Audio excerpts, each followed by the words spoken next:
Estamos con don Jesús Yáñez Orozco, un buen reportero que conozco hace muchos años.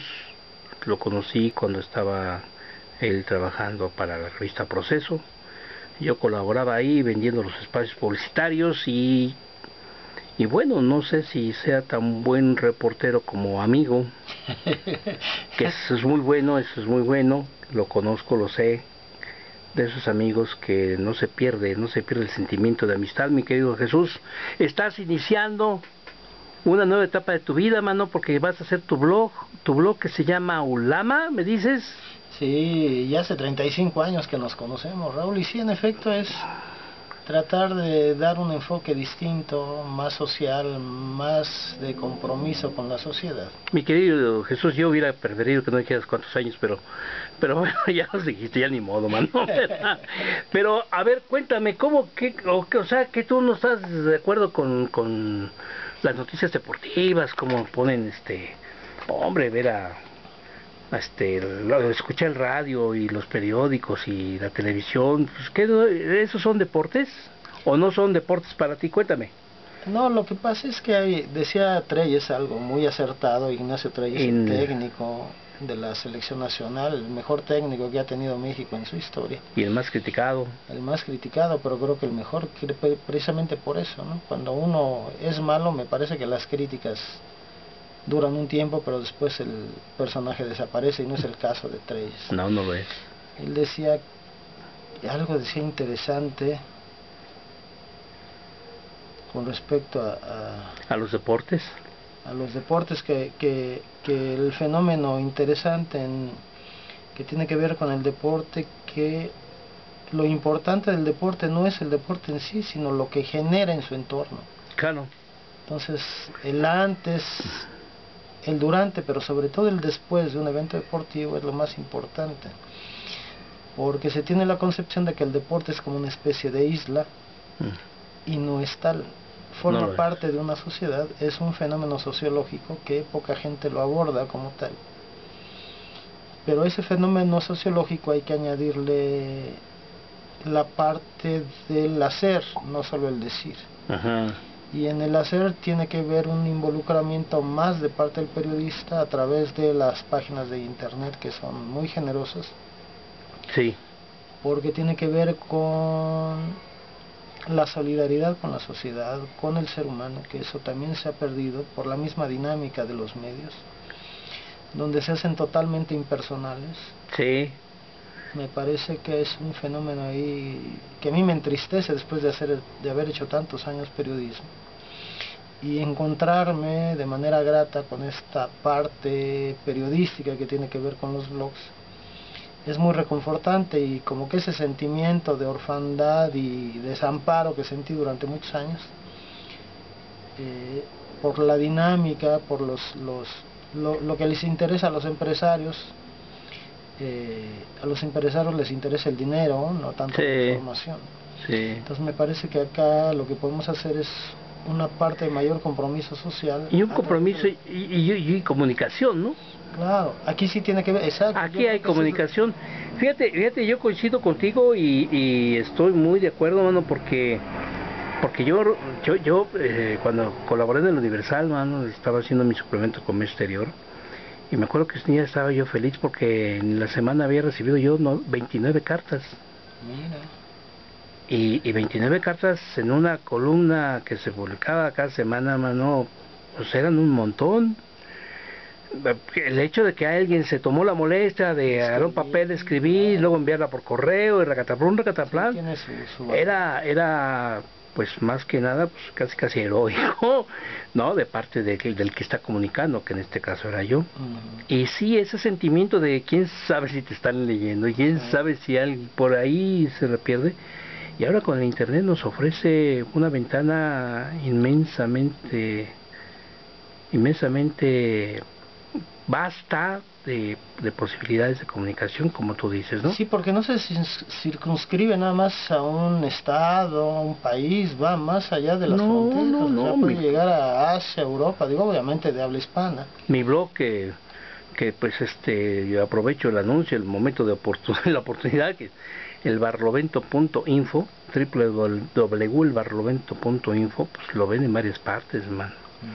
Y yo creo que va a pasar, yo creo que tendrás más suerte que yo con eso, mano. Pero bueno, ¿y qué? O sea, me estás diciendo tú con esto que no somos tan deportivos como dicen las televisoras y todo eso, porque todo parece que cada vez que hay un partido de fútbol todos somos deportistas y somos expertos en fútbol, y cada vez que Lorena Ochoa va a tirar un golpe, todos somos expertos en golf y todos somos muy deportivos, pareciera.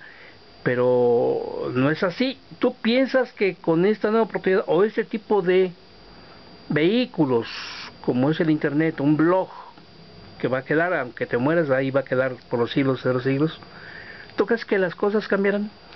Sí, la intención es eso, yo creo que va por ese lado, algo que no ofrecen los demás medios de información y que por eso es, diría una palabra casi milagrosa, el internet, porque tiene que ver con la interactividad del usuario con el editor de la página correspondiente, en este caso Ulama, que me parece que puede ser una alternativa y una beta donde involucra a todos los estratos sociales, a todos los niveles, bien, a gente de todas las edades, o sea, no es excluyente para nada, al contrario, entre más se sume.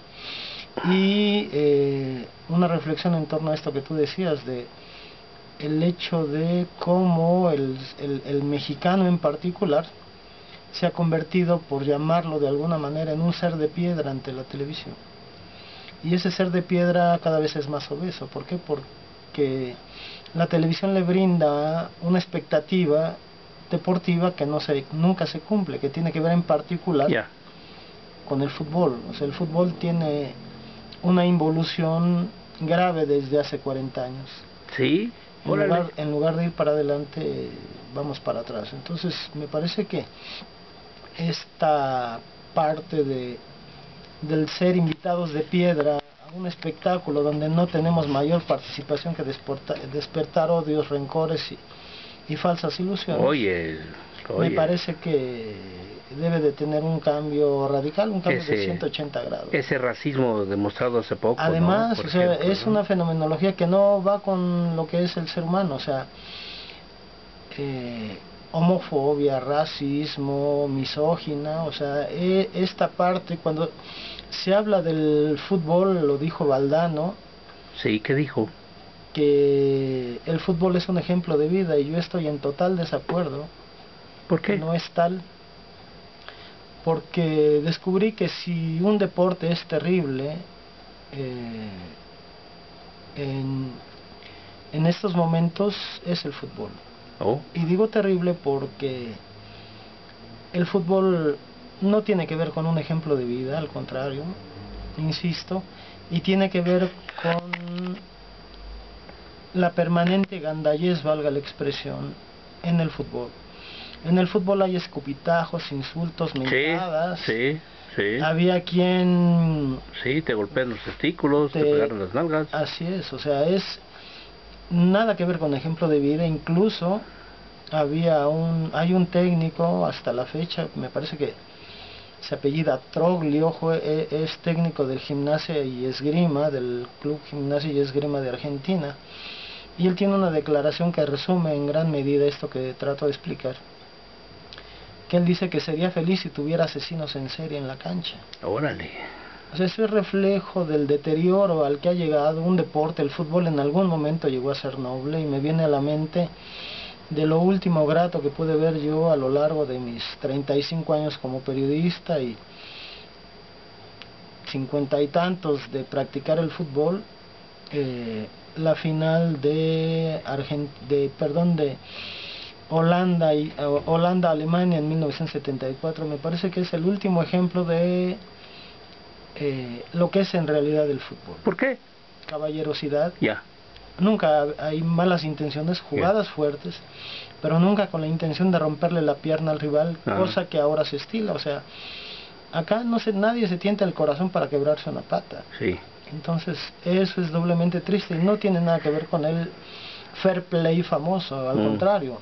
No, y luego también la actitud de los dueños, que son prácticamente esclavistas de una bola de cuates que Bueno, ahora se están defendiendo y empiezan a agarrar los patadas como si fueran esclavos auténticos. No, pero así los tratan, así los han tratado desde hace más de 40 años. Y Hugo Sánchez me parece que lo único verbalmente atinado que ha dicho a lo largo de su carrera deportiva, cuando definió a los jugadores mexicanos, él jugando para América en 93, dijo que los futbolistas mexicanos eran esclavos. Y yo estoy cierto que Sí, sí, tiene toda la razón. sí. Y ya viste cómo los pidieron. ¿Y qué decir de Cuauhtémoc? ¿Y qué decir, por ejemplo, del otro Mensorras, Vela, ¿no? Que quién sabe por qué no quiere venir y... Pero Vela me parece que tiene su razón, y yo ahí incluso respetaría la decisión del chico, porque finalmente es el único que en la historia del fútbol mexicano le ha dicho no a la selección nacional. 4 veces o 5. Hay una carta que no sé si tú me puedas confirmar, no sé si es auténtica o no, pero que dice una cosa, y además muy diplomático el cuate, que le deben dejar a otros el espacio, y que él, pues por la forma en que ha sido la evolución de la presencia de la selección mexicana en el mundial, pues no sería lo más conveniente que él estuviera. A mí me parece que tiene un valor cívico el cuate, ¿no? Es una forma, fue una forma muy diplomática de decirle no a la mierda, muy decente, decirle no a la mierda que representan los ratones verdes, como les dijo Manuel Seide por ahí de los 67, 68. Sí, el Manuel Seide. Y me parece que esa definición marcó la historia del fútbol mexicano. En realidad son ratones verdes, por más que Televisa, Azteca digan que casi somos Holanda o somos Brasil o somos España. Pero a ver Jesús, todo está bien y me parece que es una nueva etapa para ti, profesional, muy interesante. Y yo me cuestiono algo, Hugo Sánchez, Valenzuela, está Lorena Ochoa, Ana Guevara. Pero estamos hablando nada más de unos... Sí sé por dónde vas. No, un equipo, pues tal vez, los chamaquillos estos de básquetbol, ¿cómo se llaman los indígenas? Estos muchachos, hombre, ¿cómo es? Triquis. Los Triquis, pero su equipo tiene un nombre que se me olvidó. Bueno, no hay una experiencia en ninguna actividad mexicana, en ninguna actividad de los mexicanos, donde resalte el trabajo en equipo. Y yo te pregunto, conociendo tú el asunto deportivo, ¿tú crees que el deporte, bien presentado a través de un medio de comunicación, no exaltado ni exacerbado como lo hacen los medios de comunicación, que más que nada a mí no me parece que presentar a los mejores equipos de fútbol sea realmente una nota deportiva, más bien me parece una nota de espectáculos? Igual también el error en que han incurrido todos los medios de comunicación en poner a los toros como si fueran las corridas de toros, como si fueran deportes, y luego anunciar deportes y anunciar la cerveza o anunciar un cigarro.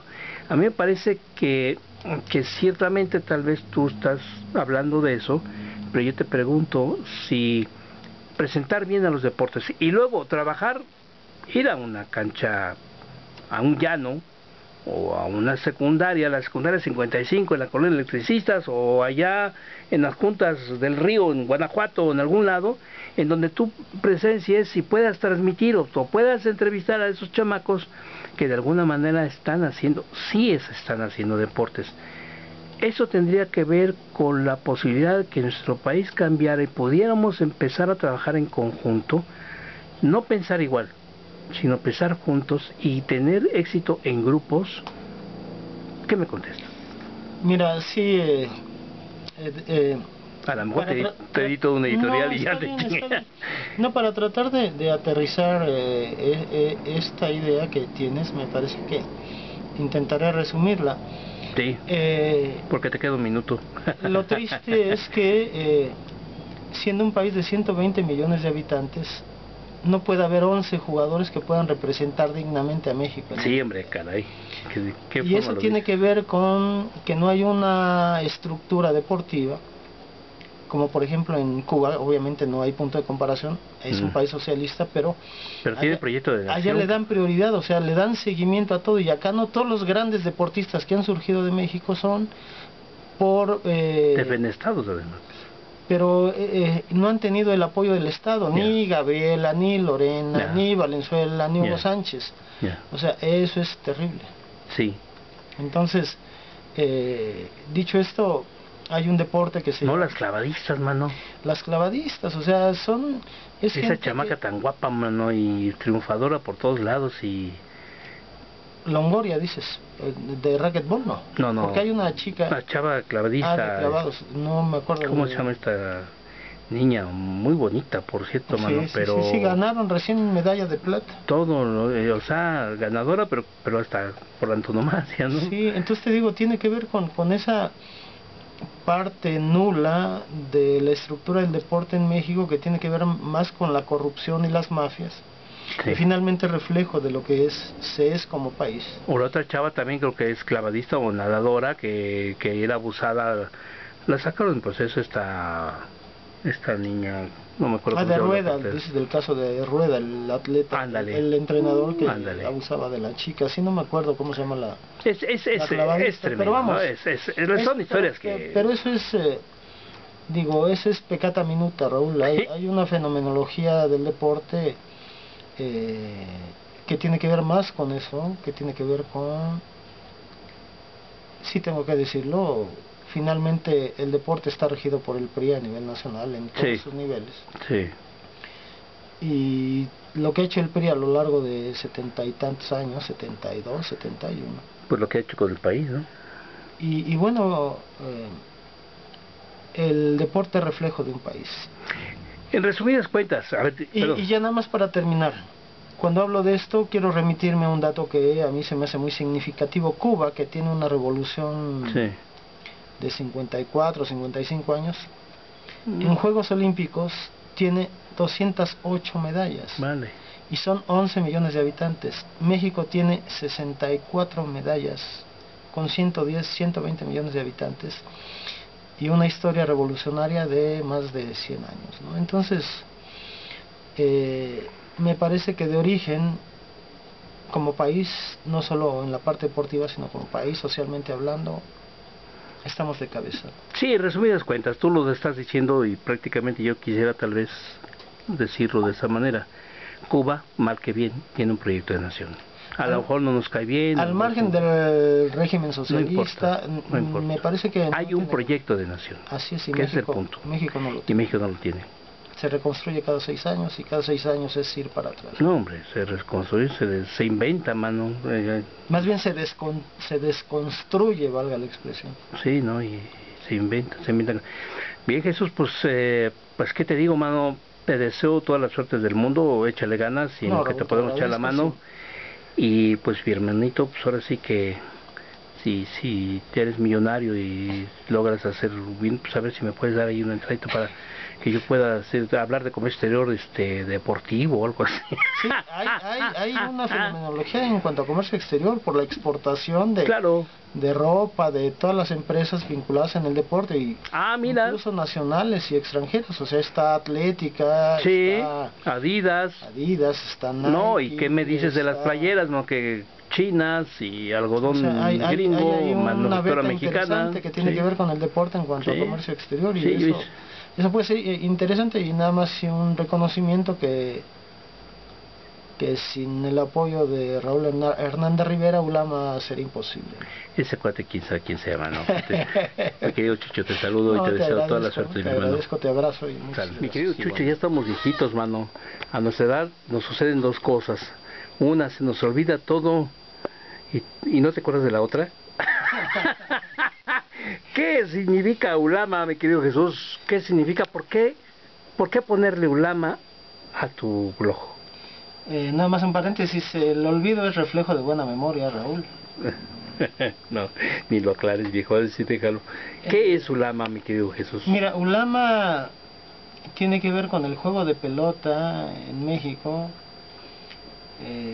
Lo practicaban varios grupos étnicos desde antes de la conquista, Y hay una cosa que no queda muy clara, si el que ganaba en los partidos, que se jugaba con pelota de goma que pesaba, al parecer en aquel entonces, algo así como 3, 4 kilos, era una bola de goma sumamente pesada. Se jugaba con la cadera, con los brazos, los antebrazos, Los codos también. los codos, así es, Los hombros. los hombros, y para eso debía haber protecciones en las partes correspondientes, porque si no había graves lesiones, Sí, pues, imagínate. riesgo de graves lesiones. Y así se llamaba, ulama. Así se llama ulama o juego de pelota. O juego de pelota. Lo interesante de esto es que yo, por lo que he leído, no hay una concreción en torno a... era un juego que significaba algo divino, o que desencadenaba en algo divino. Entonces era ofrendar a los dioses, que se acostumbraba en aquel entonces la vida de los, no se sabe si de los ganadores o de los perdedores. Hay quienes dicen que era un honor ganar y un honor morir. Bien. Entonces eso es hasta donde yo entiendo, por lo que he leído, ulama. Y por eso le pones ulama a tu logo. Así es, y por eso le pongo ulama. Pero hay otra cuestión que tiene un valor agregado para mí. Hace poco más de 20 años yo quise hacer una columna deportiva, y mi intención era llamarle ulama. Y bueno, ahora se da esta coyuntura y para mí es gratamente satisfactorio poder nombrar de esa manera ulama a la página. Fonéticamente es un nombre muy bonito. Es bello. Es muy bonito. Es bello, sí. Muy sí, bien. Sí, así es. Pues muchas gracias y ahora sí terminamos. Gracias, Raúl. ¿De qué más? Gracias.